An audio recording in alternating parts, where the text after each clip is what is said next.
नमस्कार।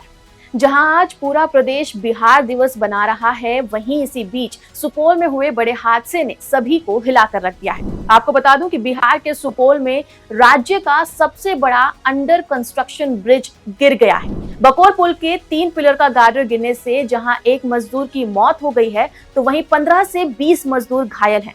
इसके साथ ही 30 मजदूरों के दबे होने की भी आशंका है। सुबह हुई इस दुर्घटना के बाद मौके पर राहत बचाव कार्य की टीम और पुलिस की टीम पहुंच गई है और घायलों को अस्पताल में भर्ती भी करा दिया गया है। अभी तक मिली जानकारी के अनुसार पुल का पिलर नंबर 50, 51 और 52 का गार्डर गिर गया है, जिस वजह से कई लोग गंभीर रूप से घायल हो गए हैं। सुपौल के डीएम कौशल कुमार ने मीडिया के सामने इस हादसे की जानकारी दी। बकोर ब्रिज बन रहा था कोसी ऊपर, उसके 153 से 54 के जो पाया जो था, उसके गर्डर लॉन्च किया हुआ था, वो सुबह कोलैप्स हुआ है।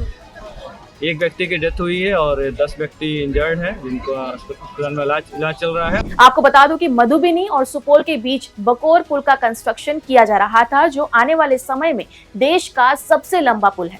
इसे भारत माला प्रोजेक्ट के तहत बनाया जा रहा था, जिसमें कुल 171 पिलर बन गए थे। इस पुल का लगभग 150 से ज्यादा पिलर का काम हो चुका था। कोसी नदी पर 10 किलोमीटर लंबे बन रहे इस पुल की निर्माण लागत करीब 1200 करोड़ रुपए बताई जा रही है। इस पुल से सबसे ज्यादा फायदा ये होता कि महापुल के बनने से सुपौल और मधुबनी के बीच की दूरी सिमट कर 30 किलोमीटर की रह जाती।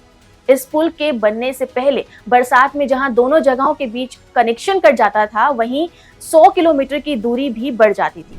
अब जब ये हादसा हुआ है, तो इसके बाद लोग पुल की गुणवत्ता पर भी सवाल उठा रहे हैं और इस घटना के बाद कंपनी के लोग मौके से गायब हो गए हैं। आपको बता दूं कि इस पुल कंस्ट्रक्शन का कॉन्ट्रैक्ट ट्रांस रेल कंपनी के पास है।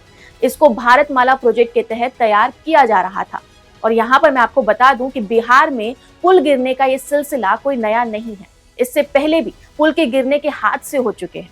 जी हाँ, इससे पहले कई ऐसे पुल हैं जो भ्रष्टाचार की भेंट चढ़ गए हैं। और हैरानी की बात यह है कि किसी भी मामले में कोई ठोस कार्यवाही नहीं होने की वजह से ये सिलसिला अभी तक जारी है। मैं आपको उन हादसों के बारे में बताना चाहूंगी जब सही सलामत दिखने वाले पुल अचानक गिर गए थे।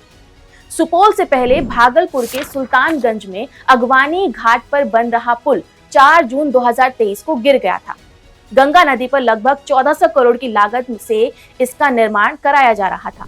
इस हादसे के समय बिहार महागठबंधन की सरकार थी। सीएम नीतीश कुमार तब विपक्षी बीजेपी पार्टी के निशाने पर रहे थे। उससे पहले 19 मार्च 2023 को सारण में पुल गिरने की घटना हुई थी। 2023 में ही 19 फरवरी को पटना के बिहटा में कंस्ट्रक्शन के दौरान पुल गिर गया था और इससे पहले 6 जनवरी 2023 को दरभंगा में भी पुल के गिरने की घटना हुई थी और यह हादसा भी कंस्ट्रक्शन के दौरान ही हुआ था। साल 2022 में 18 नवंबर को नालंदा में भी पुल गिरने की घटना हुई थी और इसी साल 9 जून को सहरसा में भी पुल गिरने का एक हादसा सामने आया था। इतना ही नहीं, बल्कि 23 अप्रैल 2022 को भागलपुर में अगवानी घाट से पहले भी पुराना पुल अचानक गिर गया था। ऐसे में बिहार में पुल गिरने की लगातार होती इन घटनाओं से लोग काफी गुस्से में हैं। सुपौल में घटना के बाद आसपास के लोगों ने वहां हंगामा करना शुरू कर दिया। कुछ लोगों का कहना है कि पुल के निर्माण के दौरान गुणवत्ता को ध्यान में नहीं रखा गया। यहाँ तक कि जो मजदूर इस कंस्ट्रक्शन के काम में लगे थे, उन्हें सेफ्टी के नाम पर कुछ भी नहीं दिया गया था। अब देखना यह होगा कि बिहार में बढ़ती इस समस्या की तरफ सरकार क्या कदम उठाती है और आखिर कब तक कंस्ट्रक्शंस के नाम पर सिर्फ जेबों को भरने का ही काम होता रहेगा। आपका इस पर क्या कहना है, हमें कमेंट करके जरूर बताएं। नमस्कार।